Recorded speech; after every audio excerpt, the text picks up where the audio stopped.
বা চাঁদাবাজি যদি করে ফেলে তারা যদি ধরা খেয়ে পড়ে তখন তাদেরকে বহিষ্কার করা হয়। আগে আপনারা কোথায় থাকেন? আপনারা নিজেদেরকে মনে করেন যে বহিষ্কার করে ফেললাম, বেহেশতে কিনে ফেললাম। মানুষ অনেক সময় প্রতিবাদ বিমুখ হয়ে পড়ে, যে একই প্রতিবাদ হচ্ছে কিন্তু প্রতিবাদে কোনো ফল পাওয়া যাচ্ছে না। আমরা তাৎক্ষণিকভাবে আনসার ক্যাম্পে যাই এবং আনসার ক্যাম্পে গিয়ে আমরা সেই চুড়ি এবং শাড়ি তাদেরকে হস্তান্তর করে দিয়ে আসি। গেল বুধবার রাজধানীর মিটফোর্ড হাসপাতালের ৩ নম্বর গেটের সামনে যেই নারকীয় হত্যাকাণ্ড ঘটেছে, এই হত্যাকাণ্ড ঘটনার পরেই তোলপাল হয়েছে সোশ্যাল মিডিয়া সহ রাজধানী এবং পুরো বাংলাদেশ।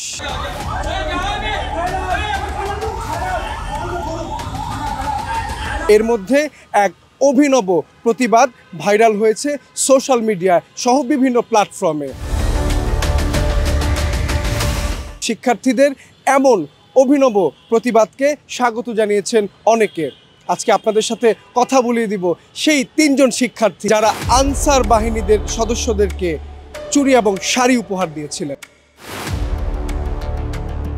আসলে গতকাল যখন বিকাল ৫টার দিকে আমরা আমাদের কর্মসূচি ঘোষণা করি, হঠাৎ করে আমি একজন পথচারীর সাথে কথা বলছিলাম। উনি আমাকে বলছিল যে এরা যে রকমের নিকৃষ্ট কাজ করেছে, একজন মানুষকে খুন করার পরও এরা কোনো রকমের দায়িত্ব জ্ঞান দায়িত্ববোধ থেকে এরা একটা মানুষকে বাঁচাতে আসেনি, এরা একটা নিরাপত্তা বাহিনী হয়ে বাঁচাতে আসেনি। এদেরকে তো লাল ও জাস্ট এতটুকু বলছিল এদেরকে লাল চুড়ি উপহার দেওয়া উচিত।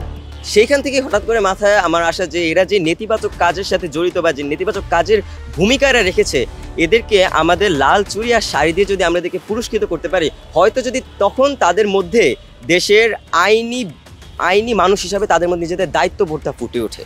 কারণ এরকম খুনের ঘটনা, এরকম নৃশংস ঘটনার মধ্যে তারা একটা নিরাপত্তা বাহিনী হয়ে তাদের কোনো রকম ভূমিকা ছিল না। এই হত্যাকাণ্ডের জায়গা তারও সামনে হচ্ছে আনসার ক্যাম্প, তাদের কোনো রকমের ভূমিকা ছিল না। এটা একদমই অগ্রহণযোগ্য। এবং আজকে সকালে আনসার ভিডিপির ভেরিফাইড ফেসবুক পেজে একটি বিবৃতি থেকে দেখলাম তারা বলার চেষ্টা করছে যে তাদের সেখানে ডিউটি টাইম 2টা পর্যন্ত ছিল, 2টার পরে তাদের কোনো অফিসার সেই সব জায়গায় থাকে না এবং তাদের ডিউটি শুধুমাত্র 4 দেয়াল কেন্দ্রিক বা একটা নির্দিষ্ট জায়গা কেন্দ্রিক। সে সময় আমরা তাৎক্ষণিক প্রতিবাদ করেছি যে কেন আনসার বাহিনীরা সে সময় তাৎক্ষণিক কোনো ব্যবস্থা গ্রহণ করেনি। যেহেতু তারা এত নেতিবাচক একটা কাজ করেছে, নেতিবাচক দায়িত্ব পালন করেছে কত সুন্দরভাবে, তো তাদের জন্য তাদেরকে একটা উপহার বা পুরস্কার দেওয়া উচিত। যে এই কথাটা মাথায় রেখে হঠাৎ করে সে বলে যে আমরা চুড়ি এবং শাড়ি তাদেরকে গিফট করবো, আনসার বাহিনীকে গিফট করবো। তা বলার পর আমরা সবাই এটাকে লাইক করি যে না, এটা প্রয়োজন আছে। এটা তারা যেখানে ঘটনা ঘটেছে তার থেকে প্রায় 10 কদমের মধ্যেই তাদের প্রথম দেয়াল, এখান থেকে যথেষ্টভাবে দেখা যায়। এবং জনগণ এটাও বলেছে সেখানকার যে তারা নাকি আনসাররা নাকি দাঁড়ায় দেখছে। তা জনগণ আমাদেরকে বলতেছে ভাই আমরা কি করবো, আনসার যেখানে দাঁড়ায় দেখে। জনগণের চেয়ে তো তারা প্রশিক্ষিত, তারা অবশ্যই একটা অস্ত্রধারী একটা বাহিনী, তারা ইচ্ছা করলে কোনো পদক্ষেপ নিতে পারতো, কিন্তু কেন নেয়নি সেটা উত্তর আমাদের কাছে সম্পূর্ণ অজানা। এই কারণে আমরা তাৎক্ষণিকভাবে আমরা চুড়ি এবং শাড়ি কিনে আমরা তাৎক্ষণিকভাবে আনসার ক্যাম্পে যাই এবং আনসার ক্যাম্পে গিয়ে আমরা সেই চুড়ি এবং শাড়ি তাদেরকে হস্তান্তর করে দিয়ে আসি, যে বলি যে এটা আপনাদেরকে আমরা উপহার হিসাবে এনেছি।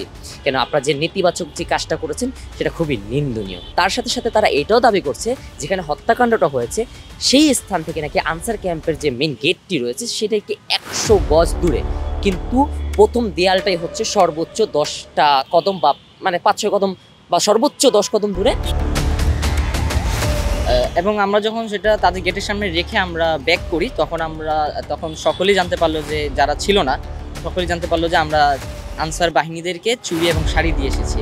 তো সেই সাথে অনেকেই এটা বাহবা দিয়েছেন এবং বলেছেন যে হ্যাঁ এমন একটা কাজ করা উচিত ছিল। তো আমরা যখন দিতে গেলাম তখন তারা তারা বলে যে আমাদের সিনিয়র কোনো অফিসার নাই, তিনি এখন বাইরে আছে, তো আমরা উনার ব্যতীত কিছু বলতে পারবো না অথবা কিছু করতে পারবো না। তারা নেবে না, এটা তারা নিতে নারাজ। তাদের যে গেটের সামনে সেই গেটের সামনে আমরা রেখে এসে পড়ি। আজকে যেই চাঁদাবাজি করুক না কেন আমরা তাদের প্রতিবাদ জানাবো। এবং আরেকটি যে বিষয়, যে আমাদের রাজনৈতিক দলদের উদ্দেশ্য করে বলছি, আপনাদের দলের মধ্যে যদি কেউ চাঁদাবাজি করতে চায় বা চাঁদাবাজি যদি করে ফেলে, তারা যদি ধরা খেয়ে পড়ে তখন তাদেরকে বহিষ্কার করা হয়। আগে আপনারা কোথায় থাকেন? এবং যখন বহিষ্কার করার কথা উঠে, কেন আপনারা শুধুমাত্র বহিষ্কার করেন? আপনারা নিজেদেরকে মনে করেন যে বহিষ্কার করে ফেললাম, বেহেশতে কিনে ফেললাম। আপনারা বাস বহিষ্কার করলেন, কোনো প্রতিবাদ নাই, কোনো কথা নাই, হ্যাঁ আমরা আমাদের জায়গা থেকে তাদেরকে বহিষ্কার করে ফেলেছেন, কিন্তু আপনাদের মুখ দিয়ে টু শব্দ বের হয় না সেই ব্যক্তির বিরুদ্ধে যে চাঁদাবাজি করেছে অথবা যে হত্যা করেছে।